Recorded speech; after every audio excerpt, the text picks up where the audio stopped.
and welcome to all of you joining us for today's online conversation with author Philip Yancey on life, death, poetry, and peace. I'd also like to thank our friends at the Rabbit Room who are co-sponsoring today's program. We always love working with you all and really appreciate it. And add my thanks as well to our sponsors for this event, Ambassador William and Mrs. Mary Hudson, and Mr. and Mrs. Scott and Cindy Anderson. We so appreciate your support. And we're delighted that so many of you have registered for today's online conversation. I believe we have nearly 2,100 registrants joining us today, and just appreciate the honor of your time and attention. I'd like to especially welcome our more than 300 first-time registrants, as well as our nearly 200 international guests from at least 33 different countries that we know of, ranging from Albania and Australia to Uganda and the UAE. So thank you for joining us from across the miles and across the time zones. And if you haven't done so already, drop us a note in the chat box letting us know where you're joining us from.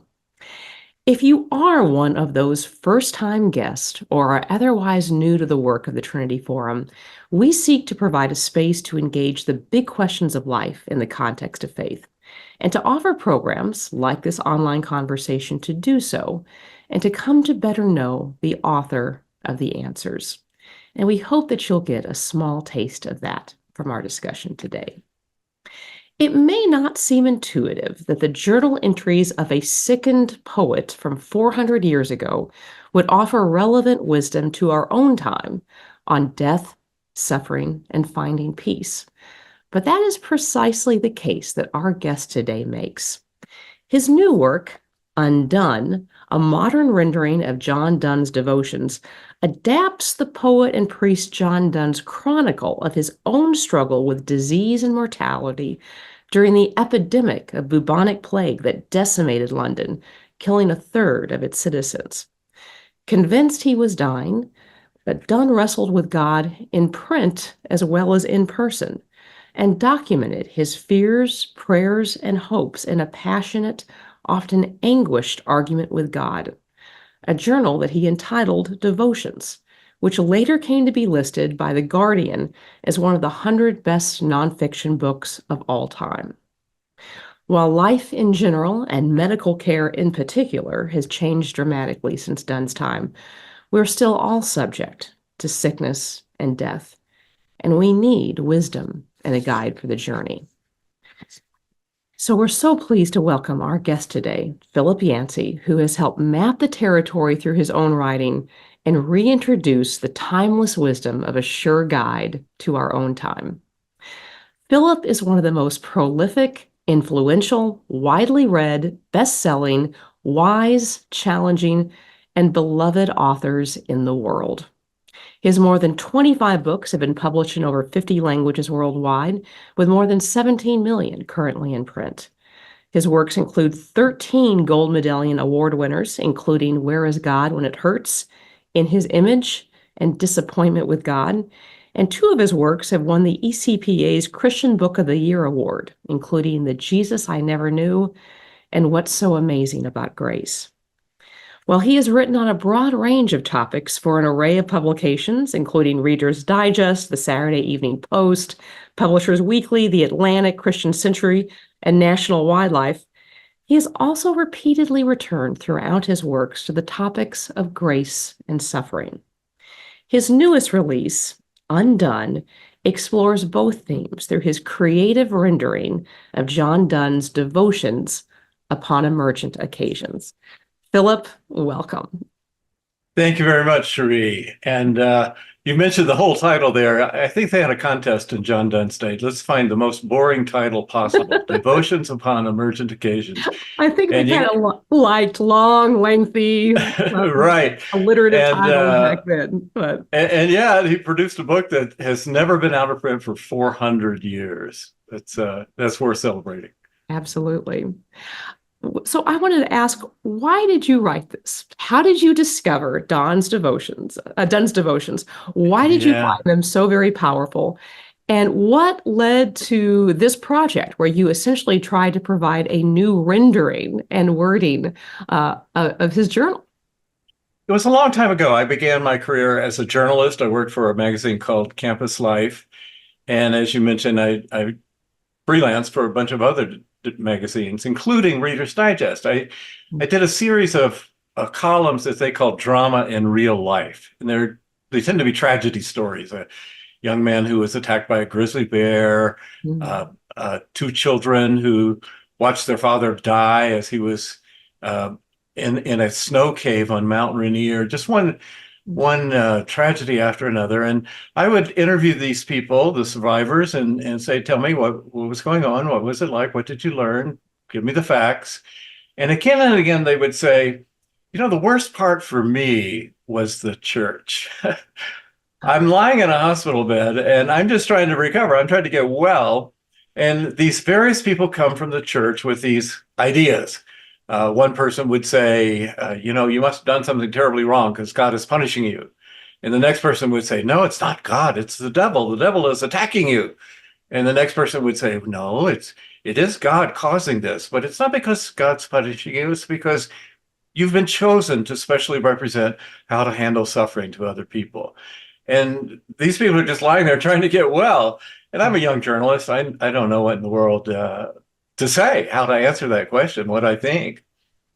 So I started looking around and I found this book by John Donne, and it just blew my mind because 400 years ago, he thought he was dying, and as a last will and testament, wrote this book that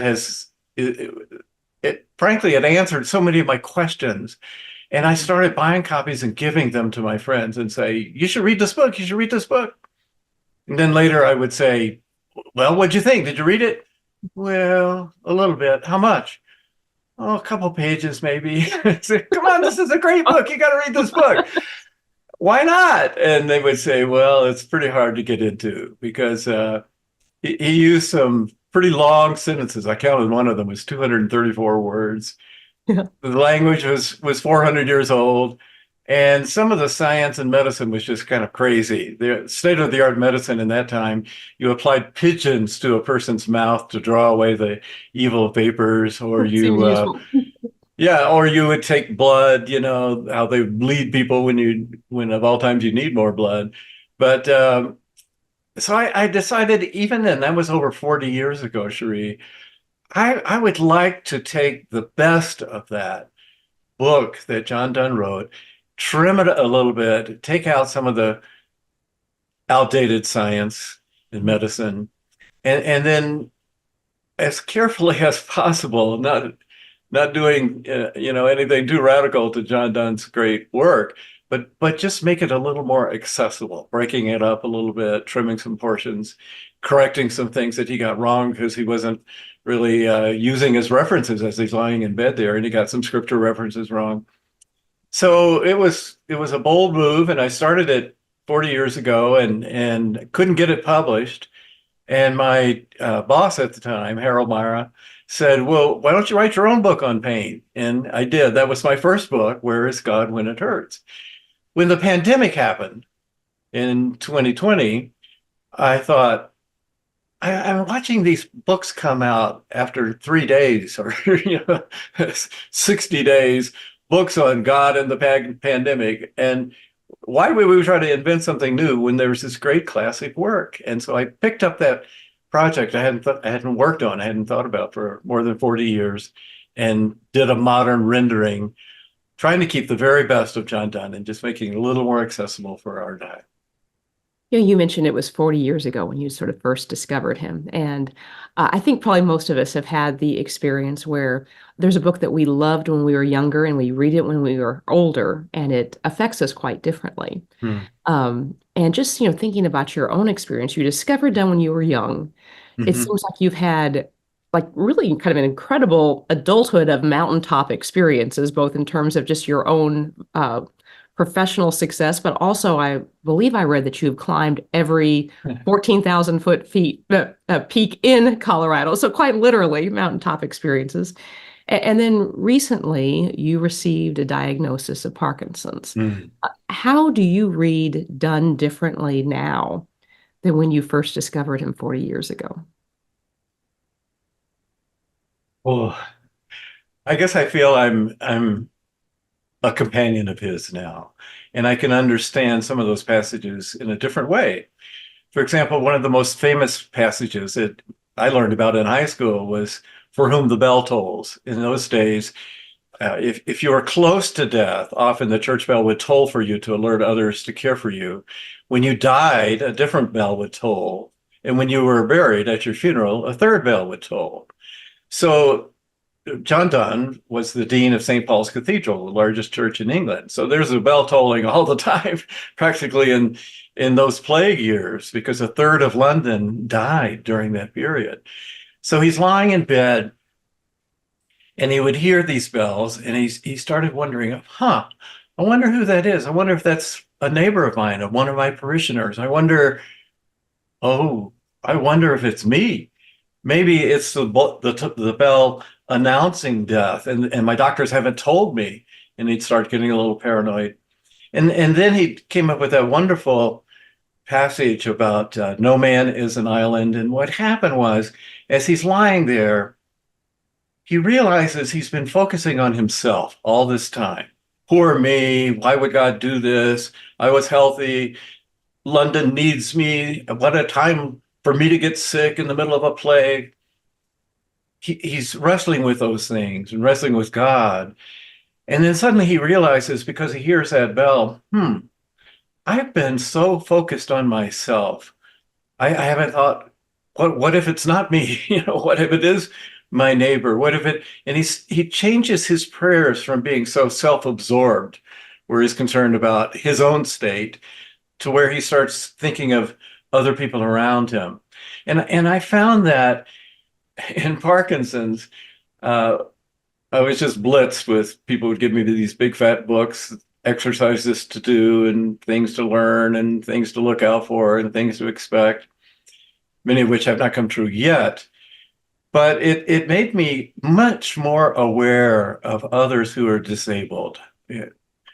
People say, I've heard people say that, especially in neurological diseases, anything from the neck up, people don't know how to handle. I mean, if you're limping, they can ask you what happened, if you're in a knee brace or something. But if you've got a disease that makes you have tremors or dementia, we just feel uncomfortable. We don't know how to handle those kind of things. And it made me so much more sensitive. And that was just one of the lessons that I learned from John Donne, that it's easy to fall into this kind of pity trap of, oh no, poor me. And actually what we should be doing is using what we learn about ourselves and applying it to other people. There are people around us that we could be helping. And as he realized that while writing the book, his whole focus changed from himself to others. There was kind of a hinge in his writing. Hmm.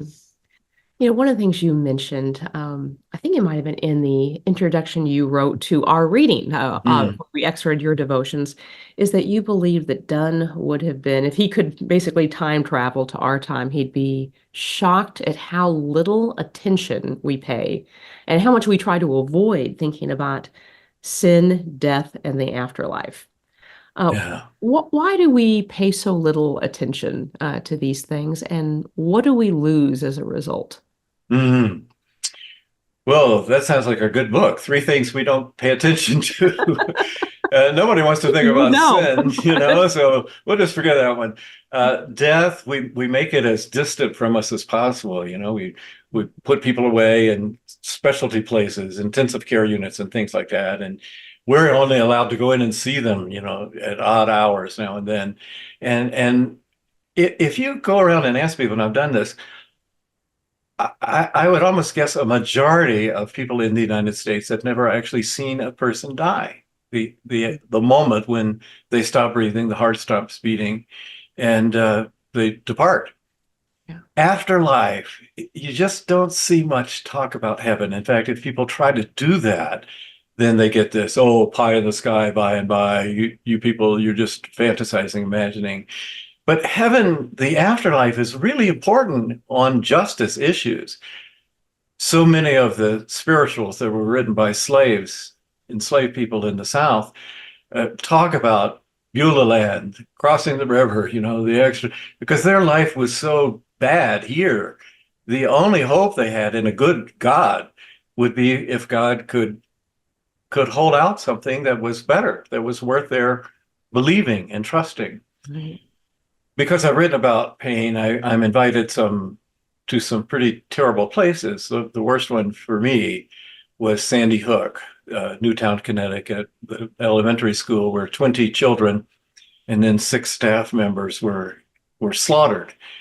And I went there just a week or so after the event, and they asked me to do two area-wide meetings there, 1,000 people in each one, including parents who had kissed their children goodbye that morning and then went back later in the day to see their blood-covered bodies and identified them. And the afterlife means a lot to them. And I could stand in front of them and say, I know you grieve. I promise you, God grieves more.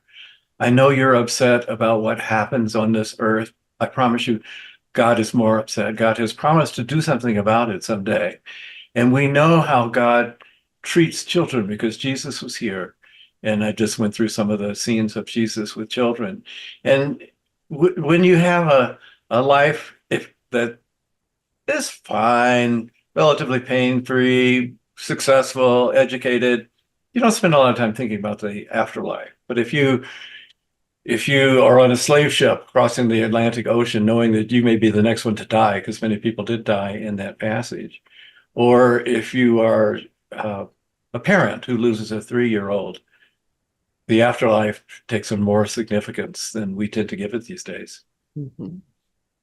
You know, I mentioned in the introduction that that theme of sort of suffering and death and pain has been, in some ways, a vocational area of focus for you.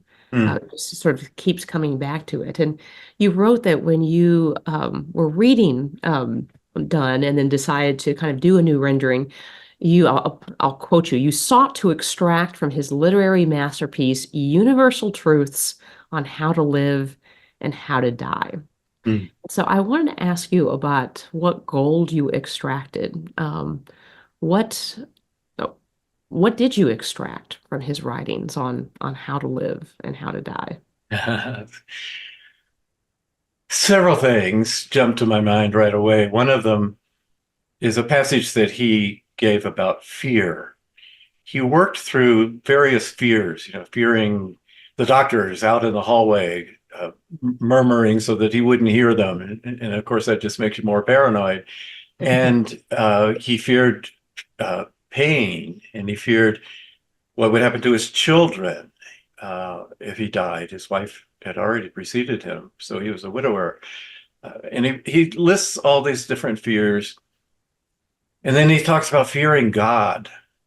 And he goes through the Bible, as he often does, and kind of explicates what that fear, a proper fear of God, looks like. It's not terror like you'd have in a horror movie. It's a very different kind of awe and distance, but also trust. And he kind of toys with that. And then he finally concludes, I've really got two choices. I could either fear God or fear everything else. And so I'm gonna go with God.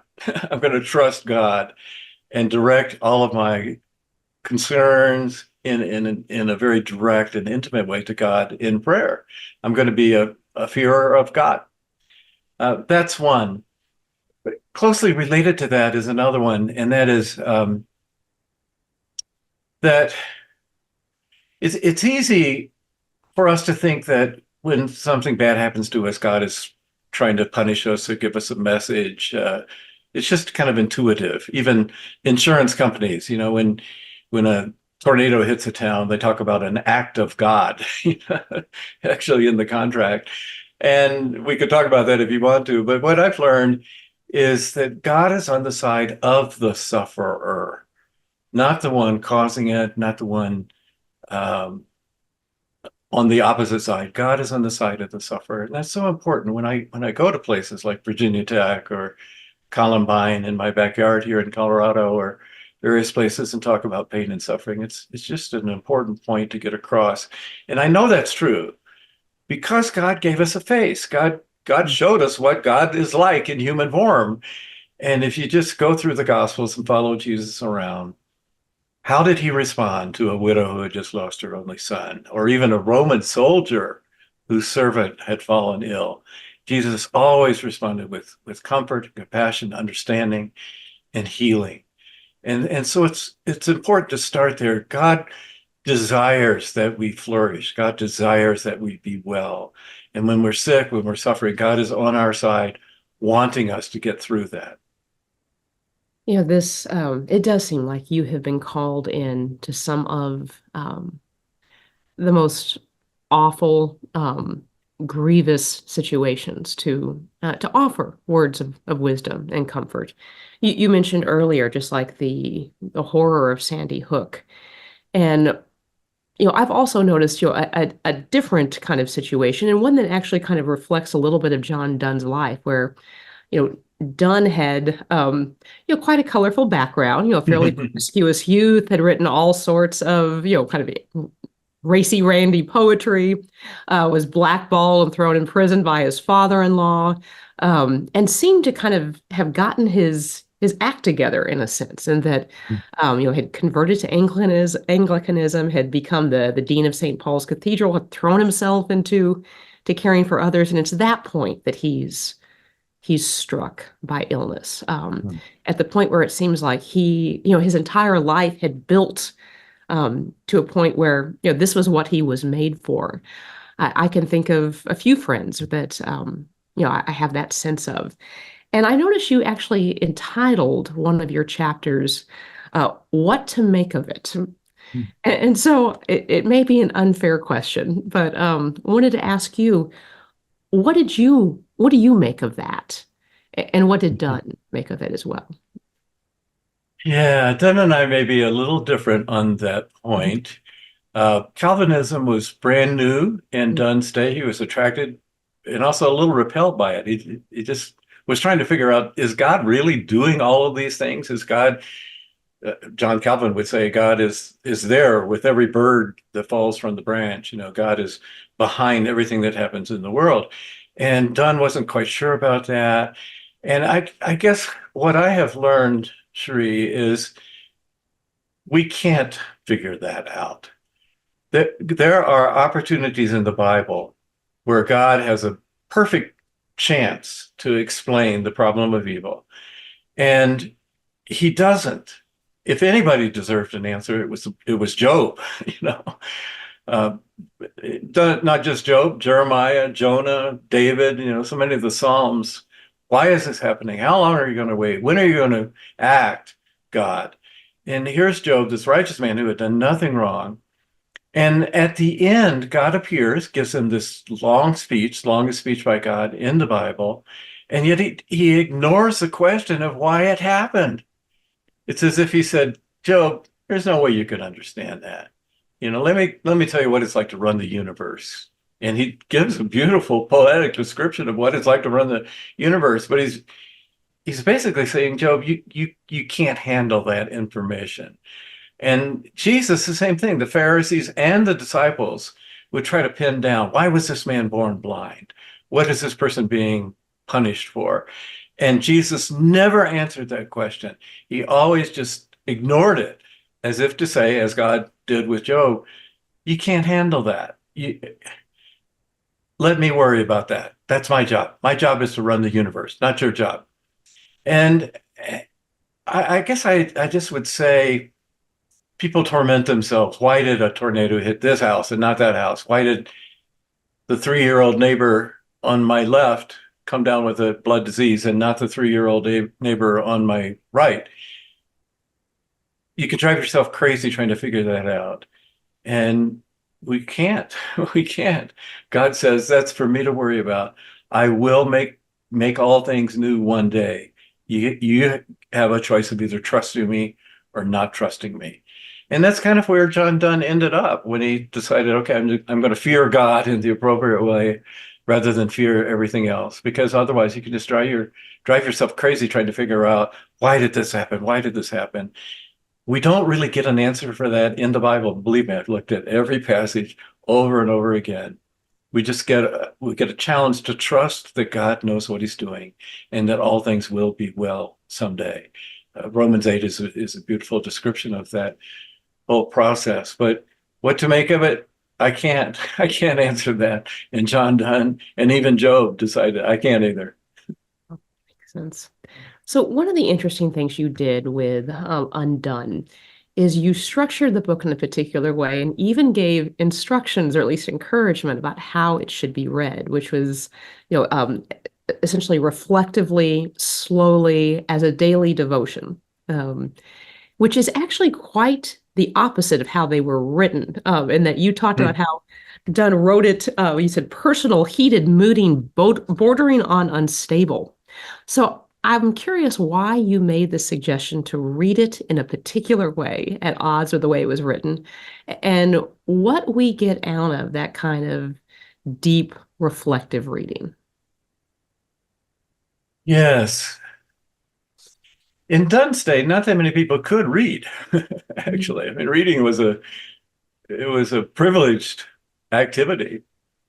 And if you go back and read that kind of 400-year-old literature, you see how they valued words. And Donne was in the same era, basically, as Samuel Johnson and some of these people.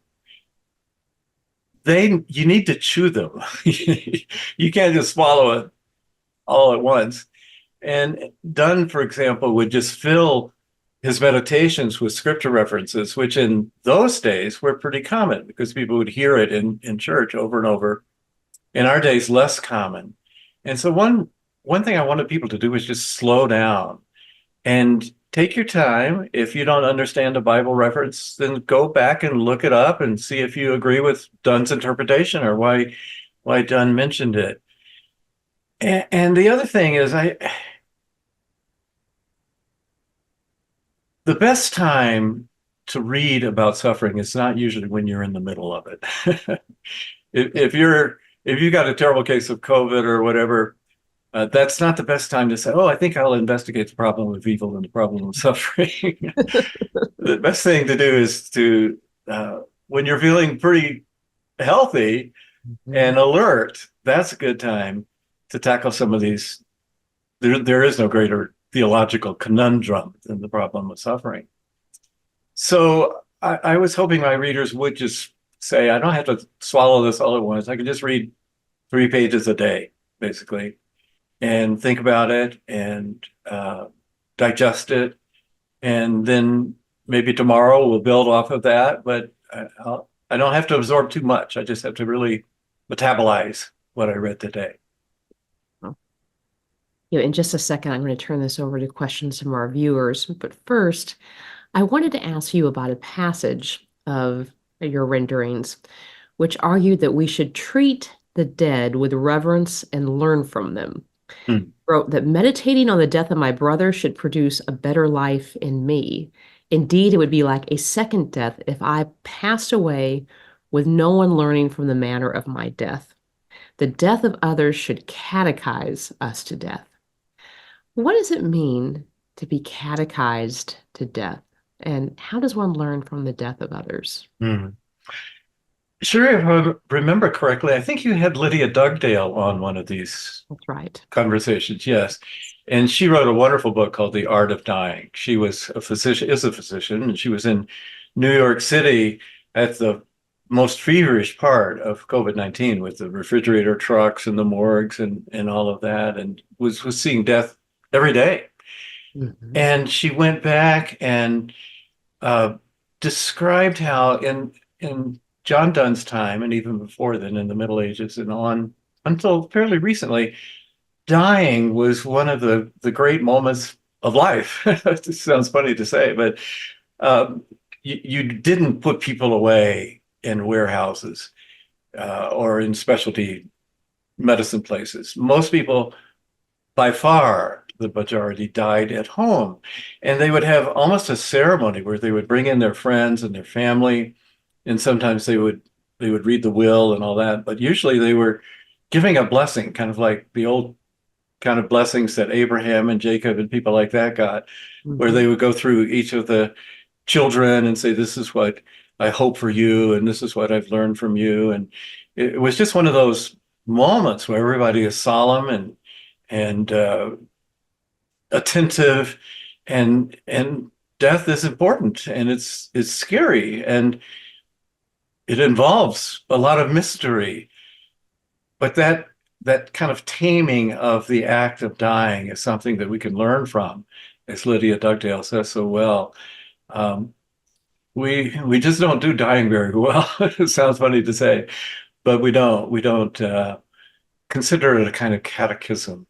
And Donne's devotions, because he thought he was dying, he Mhm. probably was conceiving this. This is everything that I've learned that's important in life. I'm going to try to put together in this book and just leave it as my last contribution. Turned out, fortunately, not to be his last. He didn't die. It wasn't the plague that he had. It was another illness. But my goodness, we've gotten this gift from John Donne that has lasted and is studied in high schools and colleges all over the world 400 years later. It's a remarkable achievement. And I'm just a servant trying to make it a little more accessible to other people. So we're going to turn to questions from our viewers. And just as a reminder, you can not only ask a question, but you can also like a question. And that helps give us an idea of what some of the more popular questions are. So our first question comes from Nathan James. And Nathan asks, in Undone, you explore the challenges and vulnerabilities faced by individuals in ministry, particularly pastors. Given the evolving landscape of the church and society, what do you believe are the most pressing issues pastors face today, and how can your book's insights help them navigate these challenges? Yeah, that's a great question. And I think it depends on where your culture is. What'd you say? Something like 33 countries are represented of people who are here. And I would probably answer that question in South Africa very differently than I would answer it in Thailand or Australia or the United States. In the United States, the challenge we face is a dramatically changing culture. People talk about the rise of the nones, Nones, people who check off no religion when they're asked in a poll. And of course, we have ethical issues, gender issues, those kinds of things that are very heated. And we also have issues between the church and state. To what degree should Christians be involved in politics, and those issues. There are some countries where that doesn't even enter in. It's not part of the landscape, especially those with a very small minority Christian population. So I, I guess in a general way, I would say that as I think it was Kierkegaard who said, read the Bible in one hand and the newspaper in the other. Depending on where you are, the answer to that question could be quite different. But in every case, what we're called to do is represent a God of grace and forgiveness and love. That's the most important thing. I went back last year and redid a book I wrote 25 years before, What's So Amazing About Grace? And I did that because I'm concerned about the vitriol in our own country, in my country, the United States. And Jesus was pretty clear about that. He was clear about his opinions, but he also said, love your enemies and pray for those who persecute you. And he lived that out. He did that. He prayed for them from the cross. And if you go back to the early church, they didn't win over the Roman Empire by voting. There was no voting. They won over the Roman Empire by people saying, those Christians are different. When plague hits their town, they don't run into the hills like I do. They stay and help not only their relatives, but my relatives as well. They're enemies. And when we get rid of babies, we just leave them by the side of the road and they die. Christians don't like this. They pick them up and nurse them back to health. I like what they do better than what I do. I want what they've got. And no matter where you are in the world, that is true. And we're talking about this health situation. That's one thing that we as Christians, there's a whole long tradition of Christians being involved in health services. So that in sub-Saharan Africa, even today, more than half of the medical care is given by missions, by hospitals that were formed by missions. And that's been true in India and many other countries as well. So we should be the kind of people who are first attuned to the issues of the day in that culture, and yet at the same time to show how different we are in a way that makes people say, I want what they've got. So, our next question comes from an anonymous attendee who asks, what are some of the parallels you see between Donne's time and our postmodern age in terms of perspective and worldview? Yes, Donne was living at a crucial time in science. Ptolemy and Copernicus, these theories were brand new. Donne called them the new physic.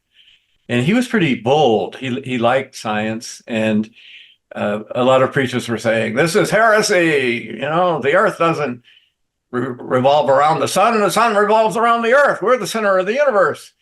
And they were wrong. Right. And you have to be careful. You know, there are many times I learned early on in my life that not everyone who claims to speak for God actually does. And that's one of the area of science where the church has made some pretty serious stumbles over the years. Uh, that area actually of science and materialism, there wasn't much atheism in Donne's day, but there was a lot of viewing religion as kind of nice for other people, but I don't really need it. You know, there was that attitude.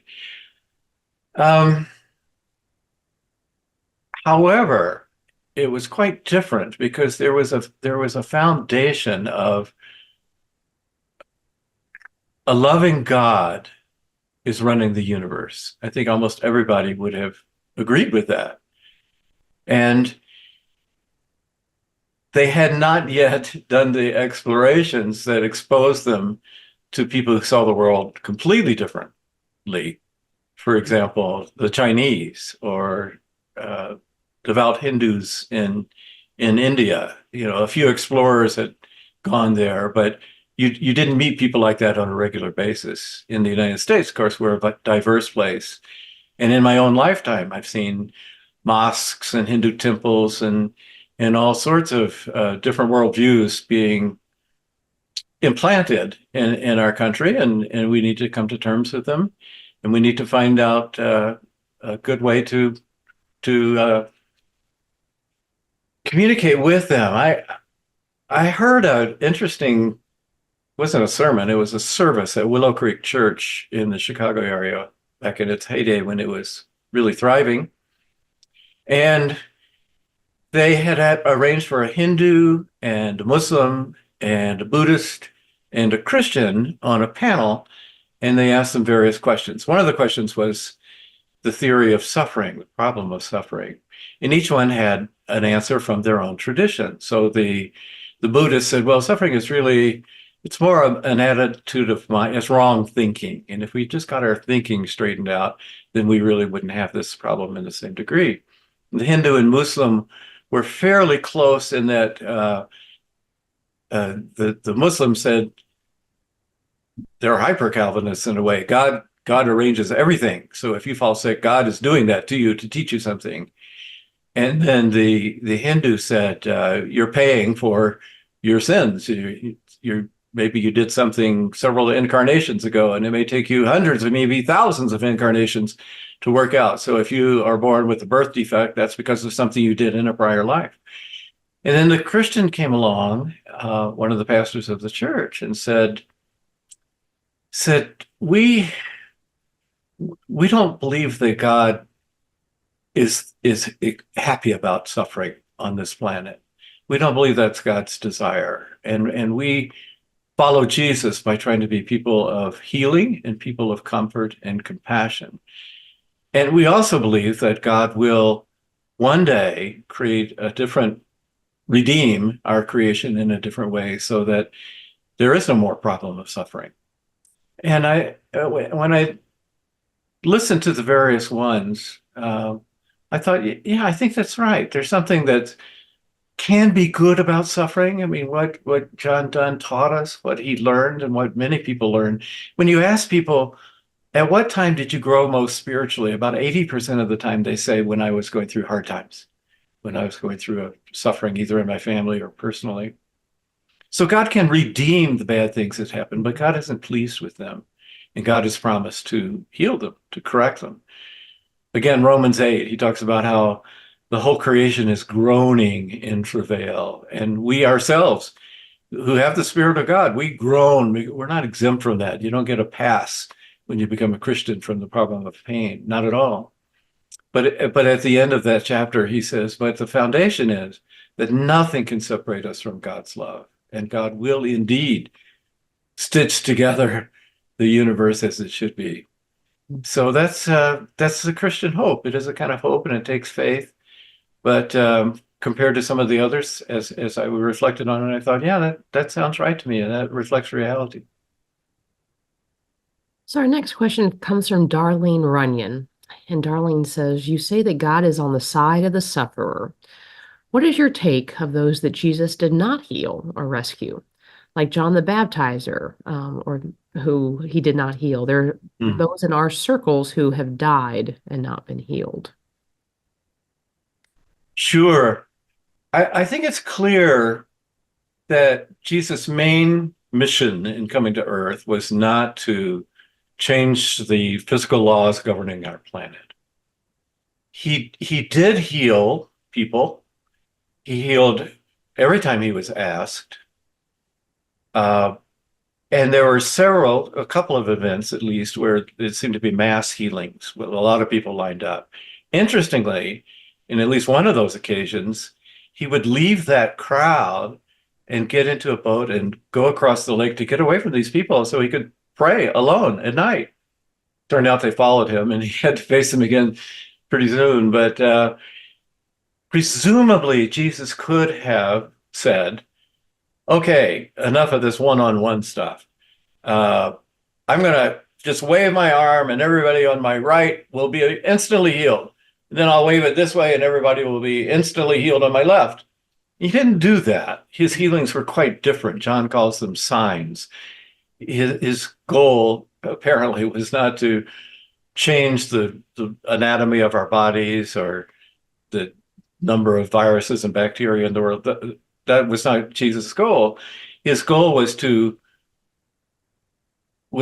show what God is like and what we should be like. And he did express very clearly that God is God of compassion and healing and comfort, and God wants us to be well. That's clear. But he was more interested in the way that we live, not the way that we get sick or the way that we die. And there's an interesting story in the gospel about the man who was lowered. They took off a roof and lowered this paralyzed man down. And the man had been paralyzed for years. And Jesus asked him an interesting question. First, one of the Pharisees said, who do you think you are? You say you can forgive sin. And Jesus said, well, which is easier? To say, take up your bed and walk, or your sins are forgiven you?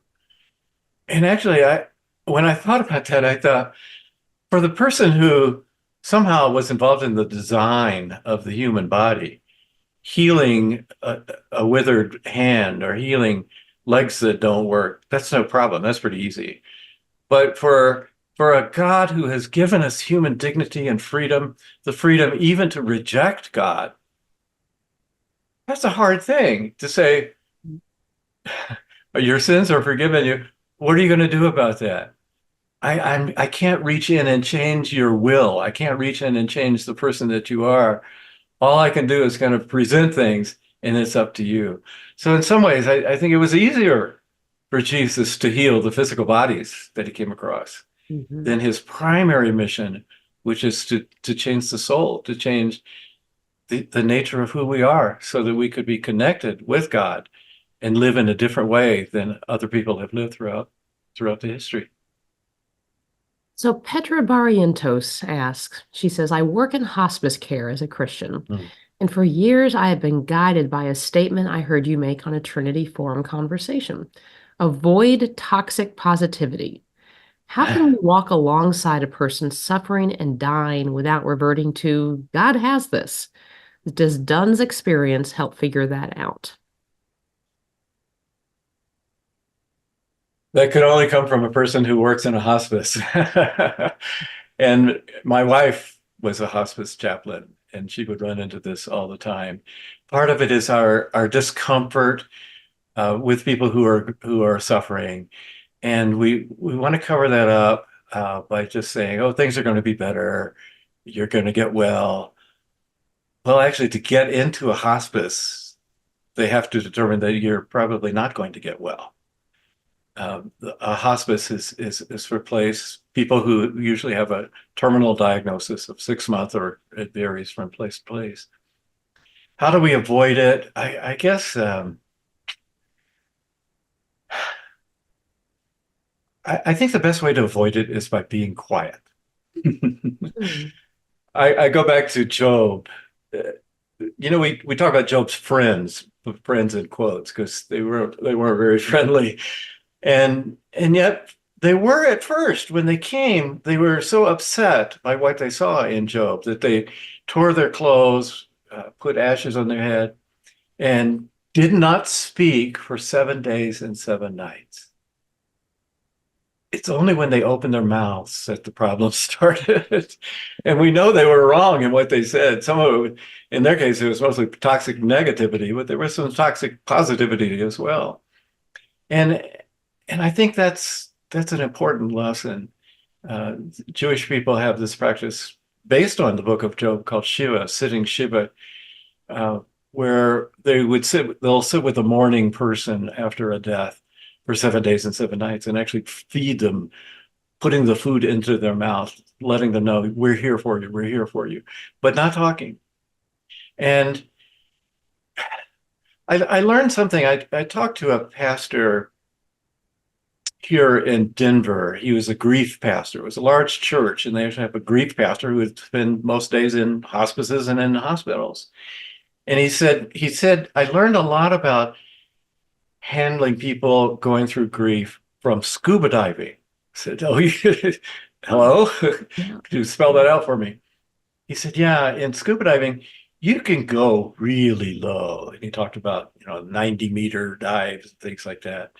But when you do, the further depth you go, come up slower and slower and slower. And he said, so often I've seen Christians in a hospital type setting, and they want to have that cheerful, optimistic American spirit, Mhm. Isn't it time for you to get over that? Shouldn't you be smiling now? Don't you know the joy of the Lord? And this doesn't really help. In fact, it can often hurt. And so I've often thought of that scuba diving analogy. Um, when we're called in a situation like that, often we do have to go pretty low. But remember, the people that have been devastated, the people going through the trauma, they have to come up very slowly. And it's up to us to be attentive and to be quiet, not to just fill the air with empty words, but to be quiet and listen, and then gradually be with them at every stage, including these hard stages when they're almost cursing God, as Job almost did. Job would say, "Curse the day I was born. What a terrible mistake you made, God." And his friends immediately jumped up and said, "Well, how could you say such a thing?" They should have just said, "Yeah, I can see why you feel that, Job." Yeah, great question. Thank you. So Autumn Hanline asked, the title of the conversation today included a reference to poetry. As you talk about John Donne, he processed suffering through the art of writing. What do you think the arts, poetry, fiction, painting, etc., provide to us in our grief and dying that reason perhaps cannot?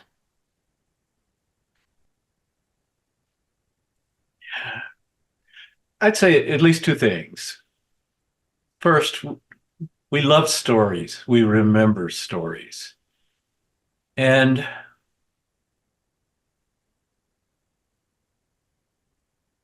I think of the Bible. The purpose of the Bible is to tell us truth, But how does God do that? Well, there's a lot of poetry. Hmm. And there are a lot of stories. How did Jesus communicate great theological truth? He told stories, very simple stories that anybody standing there could understand. So stories are the key way to get across truth and important things. And they kind of, as Emily Dickinson said, they tell it slant. And the other thing is that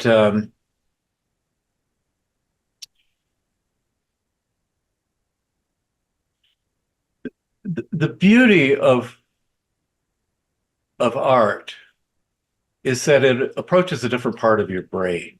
Hmm. And it's easy for us when we're dealing with ideas in theology to give all the credit to the left brain over here and to outline things and to, you know,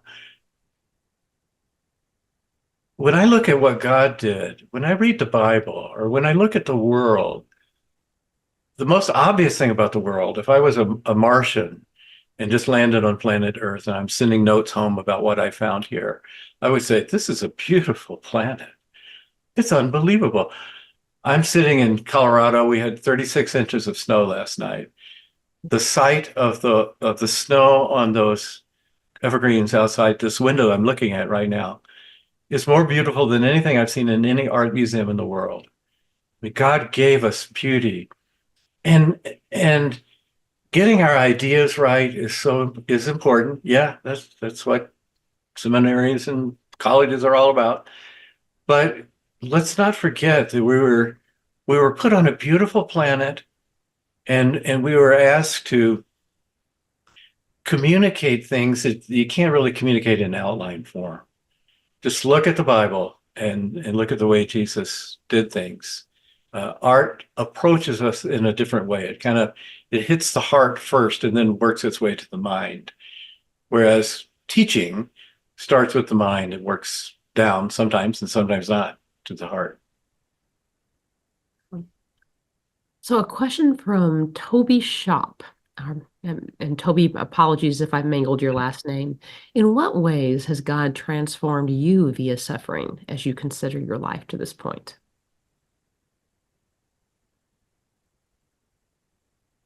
I'm still in that process. I've had a bunch of broken bones and some illnesses and normal stuff, but nothing chronic. I did have a life-changing automobile accident where it was a snowy day like today, and my vehicle went off a cliff and turned over and over five times. I was wearing a seatbelt.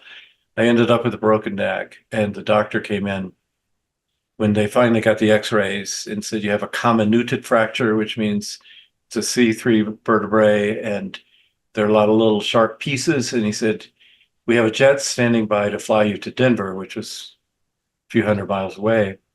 And but if one of those pieces has actually punctured the artery that I'm looking at, then you won't make it to Denver. So here's a phone, call the people you love and tell them goodbye. And I lay there strapped to a bodyboard, kind of like John Donne, couldn't even rise. And and thought through what's most important in life? First question, who do I love? Who am I going to call and tell goodbye? And then if I do survive, what needs doing? What do I need to do?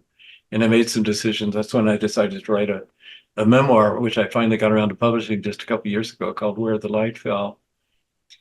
So I learned something there, and now I'm learning, I guess I'm learning how to grow old. Parkinson's it's not like cancer, and it's not like some parts of growing old, but because everything is controlled by your brain, it's not like I'm losing my mind. It's like I'm losing my body piece by piece. And I don't know how it's going to break out. I could have trouble with tremors. Some people have constipation. Some people have vision and hearing and swallowing problems. You never know because everything is controlled by your neurons, and Parkinson's starts eating away at the neurons. But my wife came across I think, a very good definition of health. She can't even remember where she saw it, but it's health is the ability to adapt to life as it happens. Health is the ability to adapt to life as it happens. And I've often thought about how much growing old is like being young. So when you're young, you learn to walk, but you fall down a lot. When you're old, you can walk, but you fall down a lot. A lot of people have broken hips. Uh, when you're young, you learn how to control your bowel and your when you wear diapers. When you're old, a lot of people wear diapers, and it's like we return to a kind of infantile state. We slur speech, we forget things, and that takes a special kind of grace, especially in modern times where so many people grow old. In John Donne's time, uh, 35 years old was the average time of death, so not that many people grew old. Now there are many people who are 100 years old. So we need to learn how to grow old in the right way. And I have a lot to learn about that. And Parkinson's is just kind of speeding up that process a little bit for me. Philip, thank you so much. And in just a minute, I want to ask you for the last word. But before that, a few things just to share with all of you who are watching. First, immediately after we conclude, you'll see an opportunity to take a survey pop up. We really appreciate you taking this. We read all of these. We try to incorporate your suggestions to make these ever more valuable. And as a small thank you and token of our appreciation, we will give you a code for a free Trinity Forum download of your choice. There's actually quite a few Trinity Forum readings that are very directly applicable to our conversation today. First and foremost being our devotions reading that Phil Yancey wrote the introduction to, but also Sacred and Profane Love, which features the poetry of John Donne, Wrestling with God by Simone Weil, Bulletins from Immortality by Emily Dickinson, and Man's Search for Meaning by Viktor Frankl. In addition, tomorrow we'll be sending around an email which includes a video link to today's online conversation, as well as a number of further resources and related readings to help you go more deeply in the topic. So be on the lookout for that. In addition, we want to invite all of you watching to become a member of the Trinity Forum Society, which is the community of people who hope to advance Trinity Forum's mission of cultivating, curating, and disseminating the best of Christian thought for the common good. There are varieties of benefits and advantages to being a member of the Trinity Forum Society, in addition to advancing this important mission. Included among those is a subscription to our quarterly readings, a subscription to our daily What We Are Reading curated list of reading recommendations, and as a special incentive of gift, with your membership or your gift of $100 or more, we will send you a signed copy of Philip Yancey's wonderful work, Undone. In addition, if you would like to sponsor an online conversation, we would love to hear from you. Either email us or just let us know in the survey. I'd also like to mention a few exciting events coming up.